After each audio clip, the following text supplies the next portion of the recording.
अस्सलाम वालेकुम respected viewers. बच्चों के पेट में गैस का मसला क्यों पैदा होता है और इसको किस तरह से हल किया जा सकता है, ये हमारी आज की डिस्कशन का टॉपिक। और मैं हूं doctor Mohammad Ramzan Ansari, assistant professor of paediatrics and family medical specialist. पेट में गैस का होना एक नॉर्मल फितरी अमल है जो कि बहुत सारे बच्चों को भी होता है और बड़ों को भी ये गैस का मसला लाहक होता है। गैस असल में हमारी ग़ज़ा से पैदा होती है और इससे बनाते हैं बड़ी आंत में मौजूद बैक्टीरिया, जिन्हें हम हेल्दी जर्म्स कहते हैं। ये हेल्दी जर्म्स इसके अलावा भी और बहुत सारा काम करते हैं। ये बीमारी पैदा करने वाले जर्म्स को बड़ी आंत के अंदर ठहरने नहीं देते। नंबर 2, ये विटामिन के बनाते हैं। नंबर 3, ये चीज़ों को मज़ीद मेटाबोलाइज़ करते हैं, छोटे टुकड़ों में कन्वर्ट करते हैं। और इसी तरह से ये शुगर्स जो भी हमारी डाइट में मौजूद होती हैं, जब उसको फर्मेंट करते हैं तो उससे गैस जनरेट होती है। जो भी कार्बोहाइड्रेट्स होते हैं या शुगर्स हमारी डाइट में होती है, जब उसको ये फर्मेंट करते हैं तो उससे मीथेन गैस निकलती है, मीथेन गैस का इखराज होता है। और ये गैस तकरीबन, जो बड़े हैं वो तकरीबन दिन में 2 लीटर बनाते हैं और जो बच्चे हैं वो अपने वज़न के हिसाब से आधे लीटर से 1 लीटर के लगभग बनाते हैं। लेकिन कुछ बच्चों में ये गैस का मसला ज़्यादा होता है। अब जिस बच्चे को भी गैस का या जिस बड़े को भी गैस का मसला हो, वो ये जान ले कि उसकी अंतड़ियों की फंक्शनैलिटी में, यानी अंतड़ियों के काम में कोई ना कोई गड़बड़ है। क्या गड़बड़ है? नंबर 1, उसके जो बैक्टीरिया हैं वो बहुत ज़्यादा हो गए हैं। जो उसकी बड़ी आंत के अंदर बैक्टीरिया हैं जिन्होंने ये फर्मेंट करना है, वो बहुत ज़्यादा हो गए, यानी स्टेसिस हो गया उसकी गट के अंदर। ठहराव आ गया बहुत ज़्यादा, अंतड़ियों की हरकत नॉर्मल नहीं रही।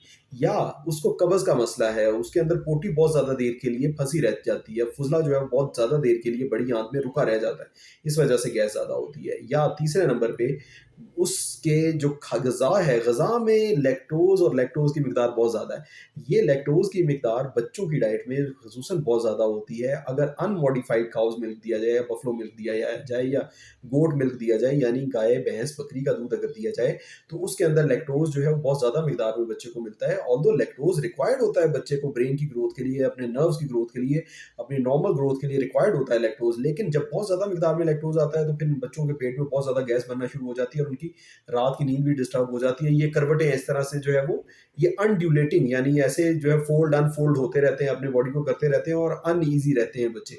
और मैं काफ़ी परेशान होती है इस बात से कि मुझे समझ नहीं आ रही कि बच्चा मेरा क्यों हर वक़्त जो है वो पेट को अकड़ाता रहता है, कभी दाएँ, कभी बाएँ। और रात को इसकी नींद भी अच्छी नहीं है। जब रात की नींद अच्छी नहीं होगी, जब टमी अच्छा नहीं होगा, तो mummy can not be happy. If tummy is happy, mummy is happy. तो टमी का बच्चे का कंफर्टेबल होना बड़ा ज़रूरी है। फिर आप लैक्टोज़ की मिकदार आपने बच्चे की डाइट में कम करेंगे अगर, तो उससे ये बेहतरी हो जाएगी। अगर लैक्टोज़ की मिकदार ज़्यादा रखेंगे तो फिर ये प्रॉब्लम ज़्यादा रहेगा गैस वाला। नंबर 3, अगर अंतड़ियाँ बीमार हैं, आंतें बीमार हैं और वो लैक्टेज़ को हज़म ही नहीं कर रही हैं और वो लैक्टेज़ सारे का सारा बड़ी आंत में जाके बैक्टीरिया के लिए अवेलेबल हुए जा रहा है फर्मेंट करने के लिए, तो ये भी एक प्रॉब्लम की बात है। कैसे लैक्टोज़ कैसे होता है? मेटाबोलाइज़ कैसे होता है? लैक्टेज़ एंजाइम होता है इसका, जो कि इसको लाइज़ करता है, इसको तोड़ता है लैक्टोज़ को। अगर लैक्टोज़ को तोड़ने वाला एंजाइम जो कि इंटेस्टाइन के इनर बॉर्डर पे होता है, वो अगर किसी बीमारी की वजह से, इसहाल की वजह से, किसी वायरल इलनेस की वजह से अगर वो शेड हो जाता है, या बच्चे की और किसी बीमारी की वजह से, मिल्क प्रोटीन एलर्जी की वजह से, सीलिएक डिज़ीज़ की वजह से, जब वो शेड शेड हो जाती है, उसकी इनर लाइनिंग सारी डैमेज हो जाती है, अल्सर बन जाते हैं, प्रॉब्लम हो जाता है, तो फिर लैक्टेज़ एंजाइम कंटेनिंग सेल्स भी डैमेज हो जाते हैं, तो लैक्टेज़ एंजाइम ख़त्म हो जाता है और लैक्टोज़ सारे का सारा बड़ी आंत में पहुँचता है, बैक्टीरिया के पास पहुँचता है और बैक्टीरिया उसे बहुत ज़्यादा फर्मेंट करते हैं और बहुत ज़्यादा गैस बनती है। और इन सारी कंडीशंस में हमें रीजनरेट करना होता है, गट को रीजनरेट करवाना होता है। ऐसा ऐसी प्रोटीन जिसमें काऊ मिल्क, बफलो मिल्क प्रोटीन होती है, जो कि ये एलर्जी पैदा कर रही होती है बड़े आंत में, उसको ख़त्म करना होता है। फिर हमने लैक्टेज़ एंजाइम एडिशनली ऊपर से देना होता है हमने इस पेशेंट को। जब लैक्टेज़ एंजाइम ऊपर से एडिशनल देते हैं, हर फीड के साथ उसके कतरे मौजूद हैं, अवेलेबल है मार्केट में। पर केजी 1 कतरा आपने ऐड करना है बच्चे की फीडर में, या बच्चे के फीडर के बाद उसके मुँह में डालना है डायरेक्टली कतरा।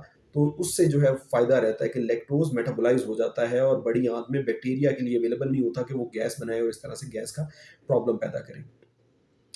फिर आपने रीजनरेट करना है, विटामिन ए देना है, ज़िंक देना है इस बच्चे को, ताकि इसकी आंतें रीजनरेट हो जाएँ। उसका ब्रश बॉर्डर, हम इसको इनर साइलाइन कहते हैं। जैसे तौलिए के बहुत सारे ऊपर जो है वो छोटे-छोटे पीस होते हैं, इसी तरह से हमारी गट की लाइनिंग, हमारी अंतड़ियों की लाइनिंग, इनर लाइनिंग है, वो भी ब्रश बॉर्डर है। वो भी इसी तरह के बिल्कुल तौलिए की जिल्द की तरह, तौलिए के सरफेस की तरह उसके ऊपर बहुत सारी प्रोजेक्शंस होती हैं, जिन्हें विल्लाई कहते हैं हम। तो उसको रीजनरेट करना बहुत ज़्यादा ज़रूरी होता है। अंतड़ियों के अंदर मौजूद सोजिश को ख़त्म करना है, अंतड़ियों के अंदर लैक्टेज़ एंजाइम की एक्टिविटी को वापस लेके आना है, उनको रीजनरेट करना है अंतड़ियों को, और ऊपर से ऐड ऑन सपोर्ट के लिए अगर लैक्टेज़ एंजाइम देना पड़ता है मुँह से पेशेंट के खाने-पीने के लिए, तो वो भी बाज़ औक़ात दूध के अंदर मिला के या दूध के बगैर देना पड़ता है।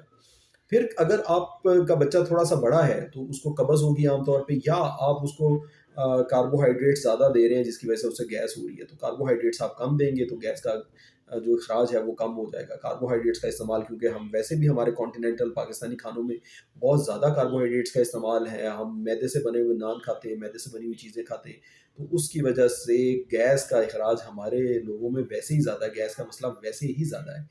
तो ये थी व्यूअर्स मेरी आज की शॉर्ट सी वीडियो रिगार्डिंग बच्चों में गैस।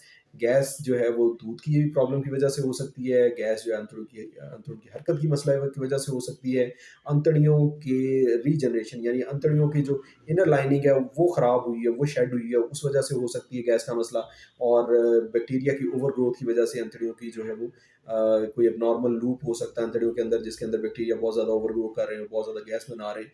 तो इन सारे मसाइल के लिए आपको लाज़मन एक दफ़ा डॉक्टर के पास आना पड़ेगा, क्योंकि 4, 5, 6 इसके डिफरेंट तरह की वजूहात हैं जिसकी वजह से बच्चों को गैस बनती है। एक दफ़ा अपने बच्चे को ज़रूर डॉक्टर से मुआयना कराएँ, ताकि तशख़ीस होके उसका इलाज तदारुक किया जा सके। ये थी व्यूअर्स मेरी आज की वीडियो।